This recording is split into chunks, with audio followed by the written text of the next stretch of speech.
السلام علیکم ورحمۃ اللہ وبرکاتہ۔ سب سے پہلے میں آپ کو ایک چھوٹا سا قصہ سنا دوں۔ ایک دکاندار تھا، جب بھی اس کے دکان پہ کوئی غریب قسم کے لوگ، کوئی نادار لوگ کھوٹا سکہ لے کر پہنچتے تو وہ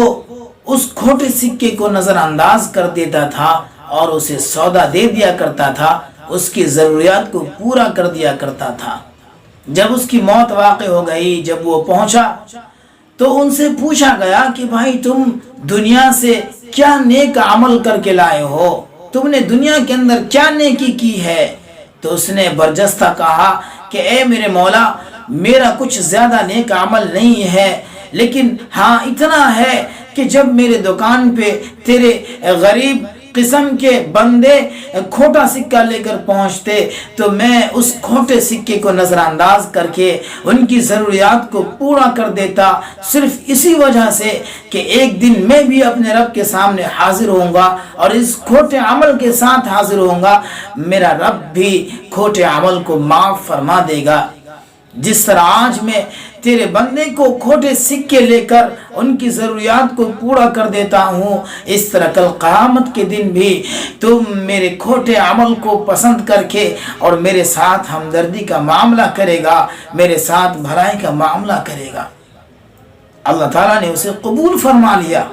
میرے بھائی، آج آپ کے معاشرے میں بھی بہت ایسے لوگ ہیں جو بھوک اور پیاس کی شدت میں بلک رہے ہیں، ان کے پاس کھانے کے لیے نہیں ہے، وہ چھوٹی چھوٹی دکانیں کھول کر اس آس میں بیٹھے ہیں کہ آپ ان کی دکان پہ پہنچیں گے، ان کی دکان سے خریداری کریں گے تو ان کی ضروریات پوری ہوگی، ان کے بچوں کی زندگی پوری ہوگی، ان کے بچوں کی پڑھائی ہو جائے گی۔ لیکن نہیں، اللہ نے ہمیں مال دیا ہے، ہم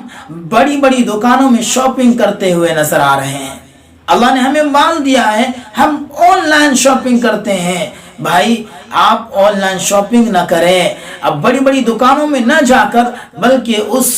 چھوٹی سی دکان میں جا کر ان کی ضروریات کو مد نظر رکھ کے ان سے کچھ سامان خرید لیں تو ان کی بھی ضروریات پوری ہو جائے گی اور اللہ تعالیٰ آپ کے اس عمل کو بھی پسند کر لے گا۔ ترمذی شریف میں حضرت عبداللہ بن عمرو بن عاص رضی اللہ عنہما سے مروی ہے، وہ فرماتے ہیں کہ رسول اکرم صلی اللہ علیہ وسلم کا ارشاد ہے کہ صلہ رحمی کے بدلے میں صلہ رحمی کا معاملہ کرنا، ہمدردی کے بدلے میں ہمدردی کا معاملہ کرنا، احسان کے بدلے میں احسان کا معاملہ کرنا کوئی قابل تعریف بات نہیں ہے، بلکہ تم ایسے شخص کے ساتھ صلہ رحمی کرو، ایسے شخص کے ساتھ تم حسن سلوک کا معاملہ کرو، ایسے شخص کے ساتھ تم ہمدردی کا معاملہ کرو، ایسے شخص کے ساتھ تم احسان کا معاملہ کرو جو کبھی تمہارے ساتھ احسان نہ کیا ہو، جس نے کبھی تمہارے ساتھ ہمدردی کا معاملہ نہ کیا ہو، جسے تم پہچانتے بھی نہیں ہو، تم اس کے ساتھ ہمدردی کا معاملہ کرو۔ ارے ہمدردی، احسان اور صلہ رحمی کا جو معاملہ ہے وہ ہر انسان اپنوں کے ساتھ کرتا ہے، لیکن تم جو کرو وہ ایسے شخص کے ساتھ کرو جس کے ساتھ نہ کوئی تمہارا رشتہ ہے، نہ تم نے اس کو کبھی پہچانا ہے، بلکہ تم اس کے ساتھ حسن سلوک کا معاملہ کرو۔ خدا کی قسم، اللہ تعالیٰ بھی تم پر مہربان ہو جائے گا، اللہ تعالیٰ تمہاری گناہ کو بخش دے گا۔